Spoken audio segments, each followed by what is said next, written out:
In the last episode of Developer Diaries, we talked about different types of ammunition and how they interact with the armor in our game. Today we will look at how different armor types and protection systems work in armored warfare. Armor in armored warfare is all about protecting your vehicle and taking as little damage as possible from the threats that are out there. One of the things we wanted to represent is that armor has gotten very advanced over the time that armored vehicles have been in use. So while it originally started out as just thick steel plates, it has since evolved into many different types of technology, including multiple layers of armor, often referred to as composite armor, different types of compositions of the material itself to give greater defense against ever-evolving types of ammunition. There's also different layers of armor now, like they discovered that adding these additional layers really help diffuse the penetration of the shells coming its way. So armor is all about the defense of the vehicle and protecting the crew and technology inside that vehicle to keep it operational in the map. Generally, armor is all about deflecting the shots. It's a situation where if the shot gets through the armor, then it's not going to typically be able to reduce the damage that that shot does to it, that projectile can do to it.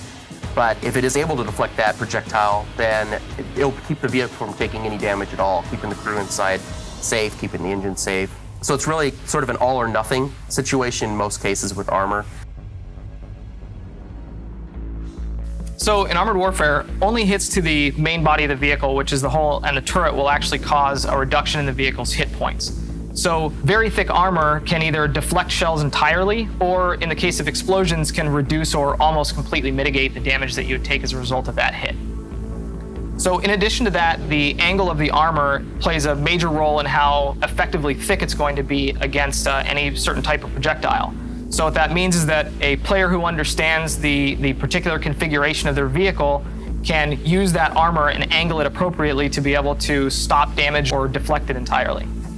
Effective armor thickness means the combination of the armor, the thickness of the armor, the nominal thickness, meaning the distance from point to point, the armor composition, so what the armor is made of, and how the armor is angled. So once the armor is angled past a certain slope, the idea is that the line of sight distance from point to point will increase. And so the effective thickness is the combination of all of those.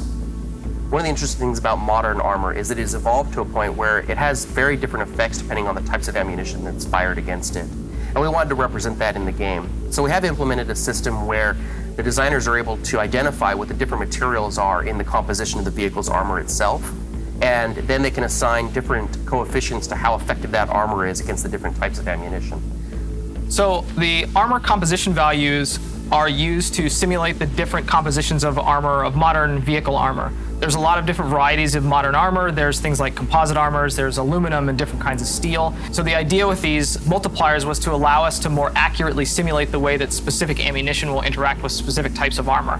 So, for example, certain types of composite armor are going to be more effective at reducing the penetration of a shape charge than they will a kinetic penetrator. So by having these multipliers, it allows us to more accurately model the strengths and weaknesses of specific vehicles that have very specific types of armor. So spaced armor is all about adding layers to armor. Depending on the different types of ammunition being fired at, a spaced armor can have different levels of effectiveness. But even against any types of ammo, it's going to have at least some type of impact. The idea is that the more layers you have a shell that has to get through, the less likely it's going to be able to penetrate them all. So there's a few different types of protection that players will be able to add to the vehicles as they upgrade them over time. For example, players can add cage armor to many of their vehicles. Cage armor is very effective at mitigating the chance of high explosive shells of getting through, and also shape charges. Cage armor is able to interfere with the fuse or the detonator on those types of projectiles, and has a pretty good chance to actually make them ineffective completely when they hit.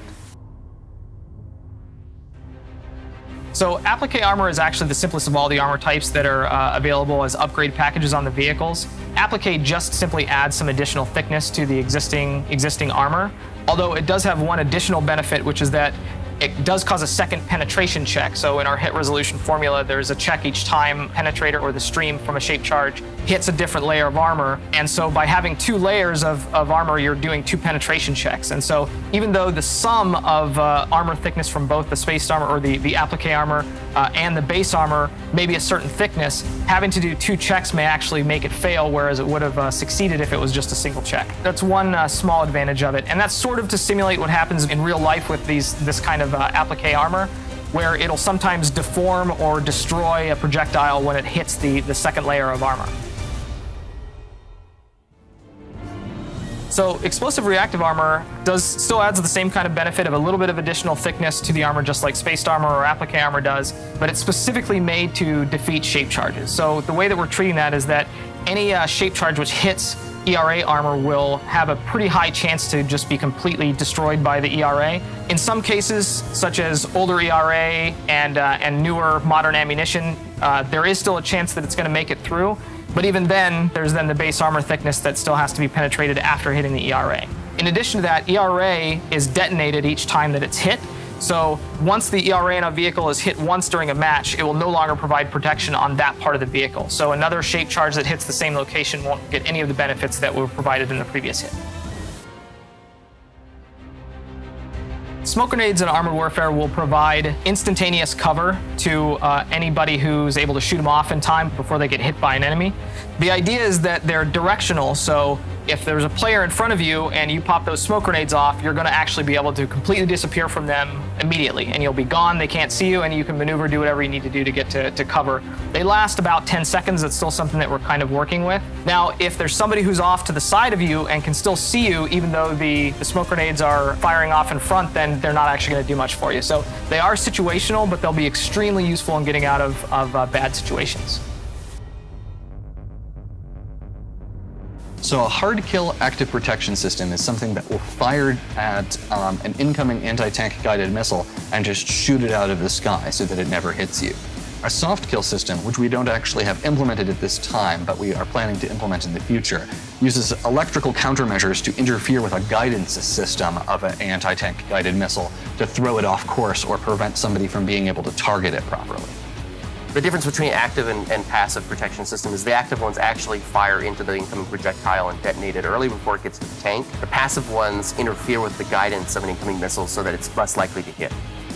So Armored Warfare focuses on a lot of the modern vehicles, modern ammunition, modern armor.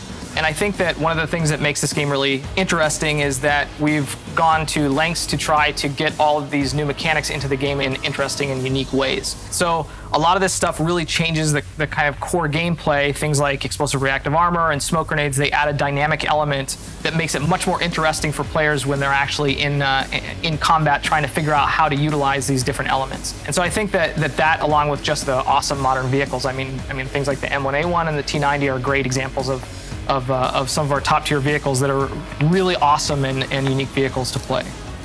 We hope that this two-part video make the basics of penetration and defense clear to you, and we will be looking forward to seeing you on the battlefields of Armored Warfare.